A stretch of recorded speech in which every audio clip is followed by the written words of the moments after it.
ನಮಸ್ಕಾರ ಕರ್ನಾಟಕ.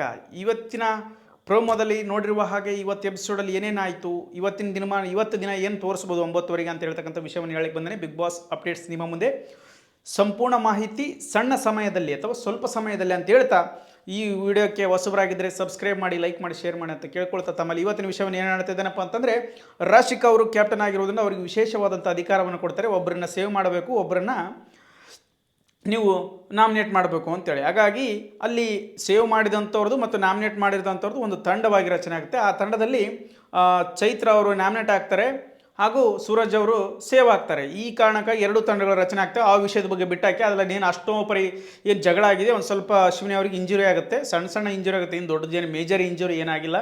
ಸೊ ಹಾಗೆ ಆ ವಿಷಯವನ್ನು ಬಿಟ್ಟಾಕ್ತೀವಿ. ಇನ್ನೊಂದು ವಿಷಯ ಏನಪ್ಪ ಅಂತಂದರೆ, ಈ ಸೀಕ್ರೆಟ್ ರೂಮಲ್ಲಿ ನಿಮಗೆಲ್ಲರೂ ಗೊತ್ತಿರುವ ಹಾಗೆ ಧ್ರುವಂತ್ ಮತ್ತು ರಕ್ಷಿತಾ ಶೆಟ್ಟಿ ಅವರನ್ನು ಇಟ್ಟಿದ್ದಾರೆ. ಈ ಕಚಡ ಧ್ರುವಂತ್ ಆ ಸೀಕ್ರೆಟ್ ರೂಮಲ್ಲೂ ನಿಂಗೆ ಜಗಳ ಬೇಕಾ? ಏನು ಮನುಷ್ಯ ಇದೀವೋ ಮರೆಯ.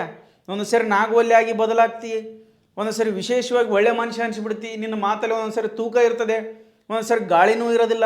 ಏನು ಮನುಷ್ಯ ಇದೆಯೋ ಮರೆಯ ನೀನು. ಸೀಕ್ರೆಟ್ ರೂಮ್ನಾಗಾರ ಜಗಳ ಯಾಕೆ ಬೇಕು ಹೇಳಿ ನೀ? ಆ ಹುಡುಗಿ ಪಾಪ ಅದಕ್ಕೆ ಯಾಕೆ ಕಳಿಸ್ತಿ? ಹಂಗಂದ್ರು ಹಿಂಗಂದ್ರು ನಾವಿಬ್ಬರು ಒಂದೇ ರೂಮ್ನಾಗ ಬಂದಿರಿ. ಆ ಹುಡುಗಿಯನ್ನು ಮನವೊಲಿಸಿ ಈ ರೀತಿ ಮಾತಾಡ್ತಿದ್ದಾರೆ, ನನ್ನ ಬಗ್ಗೆ ಇಷ್ಟು ಒಪಿನಿಯನ್ ಇದೆ, ನನ್ನ ಬಗ್ಗೆ ಇಷ್ಟು ಕೆಟ್ಟ ಒಪಿನಿಯನ್ ಇದೆ, ನಾನು ಹೇಗೆ ಬದಲಾಗಲಿ, ನಿನ್ನಿಂದ ನಾನು ಕಲ್ಕೋಬೇಕಾಗಿದೆ, ನಿನ್ನನ್ನು ಎಷ್ಟು ಇಷ್ಟಪಡ್ತಾ ಇದ್ದಾರೆ ಮನೆಯಲ್ಲಿ, ನನ್ನನ್ನು ಯಾರೂ ಕೇರ್ ಮಾಡ್ತಾ ಇಲ್ಲ, ನಾನು ಬಂದಾಗ ಯಾರೂ ಅಳಿಲಿಲ್ಲ, ನಾನು ಬಂದಾಗ ಯಾರೂ ಫೀಲ್ ಮಾಡ್ಕೊಳ್ಳಿಲ್ಲ, ನೀ ಬಂದದಕ್ಕೋಸ್ಕರ ನೋಡಿ ಎಲ್ಲ ಪ್ರೋಮೋಗಳಲ್ಲೂ ಕೂಡ ಎಲ್ಲ ಟಿ ವಿಯಲ್ಲಿ ಅವ್ರದ್ದೇ ಕಾಣಿಸ್ತಾ ಇದೆ, ಅವ್ರ ಬಗ್ಗೆ ನಿನ್ನ ಬಗ್ಗೆನೇ ಮಾತಾಡ್ತಿದ್ದಾರೆ ಅಂತೇಳಿ ಆಕೆ ಮನಸ್ಸನ್ನು ಗೆದ್ದು ಆಕೆ ಹತ್ರ ಒಂದಷ್ಟು ಟಿಪ್ಸ್ ತೊಗೋಬೇಕೆ. ನಾವು ಹುಡುಗಿ ಕಿರಿಕಿರಿ ಮಾಡ್ಬೇಕೆ ತ್ವರಗ. ಏನು ಮನುಷ್ಯ ಇದೆಯೋ ನೀನು? ಒಟ್ಟು ಜಗಳ ಬೇಕಾ ನಿನಗೆ? ಆ ಹುಡುಗಿ ಜೊತೆಗಂತೂ ನಿಂದು ಯಾರ್ದು ಮುಂದಿರಲ್ಲ, ನಿಂದು ಗತ್ತು ಗಮ್ಮತ್ತು ಆ ಹುಡುಗಿ ಮುಂದೆನೇ ಇರ್ತೀನಿ ನೀನು, ಗಾಂಭೀರ್ಯ ಗತ್ತು ಗಮ್ಮತ್ತು. ಏನು ಕಚ್ಚಡ ಇದೆಯೋ ಮರಯ್ಯ.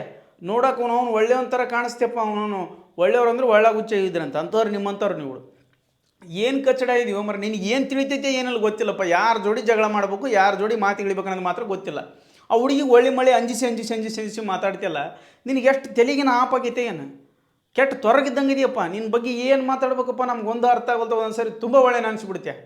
ಏನು ಮಾಡೋಕ್ಕಾಗಲ್ಲ. ನೀವು ಯಾವಾಗ ಒಳ್ಳೆಯವನು ಅನ್ನಿಸ್ತೇವೆ, ಯಾವಾಗ ಕೆಟ್ಟ ಅನ್ನಿಸ್ತೇವೆ. ಸೀಕ್ರೆಟ್ ರೂಮಲ್ಲೂ ಕೂಡ ಜಗಳ ಬ್ಯಾಡ. ನಿಮ್ಮ ಜಗಳ ಏನಂದ್ರೆ ಔಸ್ ಮಂದಿ ಮುಂದೆ ಮಾಡೋ, ಅಲ್ಲಿ ಕೂಡ ಟಕ್ಕರ್ ಕೊಡ್ತಾಳೆ. ಇಲ್ಲಿ ಆ ಹುಡುಗಿಗೆ ಮೊದಲೇ ನಿನ್ನ ಜೊತೆಗೆ ಇಡೀ 100 ಜನ ಜೊತೆಗೆ ಇರ್ಬೋದು ಅಂತ ಧೈರ್ಯ ಐತೆ ಆ ಹುಡುಗಿ, ನಿನ್ನ ಒಬ್ಬನ ಜೊತೆಗೆ ಇರೋಕ್ಕೆ ಧೈರ್ಯ ಇಲ್ಲ. ಸೊ ಹಂಗಾಗಿ ಅರ್ಥ ಮಾಡ್ಕೊ, ಸೀಕ್ರೆಟ್ ರೂಮಲ್ಲಿ ಇದೆಯಾ ಮನಸ್ಸನ್ನು ಗೆಲ್ಲುವಂಥದ್ದು, ಅಥವಾ ಯಾವ ರೀತಿ ನಾನು ಈ ರೀತಿ ಜನಮನ್ನಣೆ ಗಳಿಸೋದು ಹೇಗೆ ಅಂತ ಹುಡುಗಿ ಅಂತ ತಿಳ್ಕೊ. ಅದನ್ನು ಬಿಟ್ಟು ಹುಚ್ಚುಚ್ಚಾಕರಿ ಎದಕ್ಕೆ ಮಾತಾಡ್ತೀಯ? ಹುಚ್ಚ ತಲೆಗಿನ ಆಪಾಗೈತೆ ಏನು ನಿನಗೆ? ಏನಪ್ಪ ಇದನ್ನಂತ ಅರ್ಥ ಆಗೋಲ್ದ್ರು ಅಂತ. ಇದ್ರ ಬಗ್ಗೆ ನಿಮಗೇನು ಅನಿಸುತ್ತೆ ಅನ್ನೋಂಥದ್ದು ಕಮೆಂಟ್ ಬಾಕ್ಸ್ಗಳಲ್ಲಿ ತಿಳಿಸಿ ಅಂತ ಹೇಳ್ತಾ ಇವತ್ತಿನ ಈ ವಿಡಿಯೋವನ್ನು ತಿಳಿಸ್ತಾ ಇದ್ದೇನೆ. ಸೀಕ್ರೆಟ್ ರೂಮಲ್ಲಿ ಇರುವಂಥದ್ದು ವಿಶೇಷವಾಗಿರುವಂಥದ್ದು, ಅಲ್ಲಿ ಚೆನ್ನಾಗಿ ರೂಮ್ ಮಾಡಿದ್ದಾರೆ ಮತ್ತು ಅಲ್ಲೂ ಕೂಡ ಒಂದು ಕ್ಯಾಮ್ರಾ ಇಟ್ಟರೆ, ಅದನ್ನು ಕೂಡ ಪ್ರೋಮೋ ಬಿಡುಗಡೆ ಮಾಡ್ತಾ ಇದ್ದಾರೆ. ಹಾಗೂ ಇದು ಮುಂದಿನ ದಿನಮಾನಗಳಲ್ಲಿ ಏನಾಗುತ್ತೋ ನೋಡೋಣ, ಕಾದು ನೋಡೋಣ ಅಂತ ಹೇಳ್ತಾ ಈ ವಿಡಿಯೋ ಇಲ್ಲಿಗೆ ಮುಗಿಸ್ತಾ ಇದ್ದೀನಿ. ಧನ್ಯವಾದಗಳು.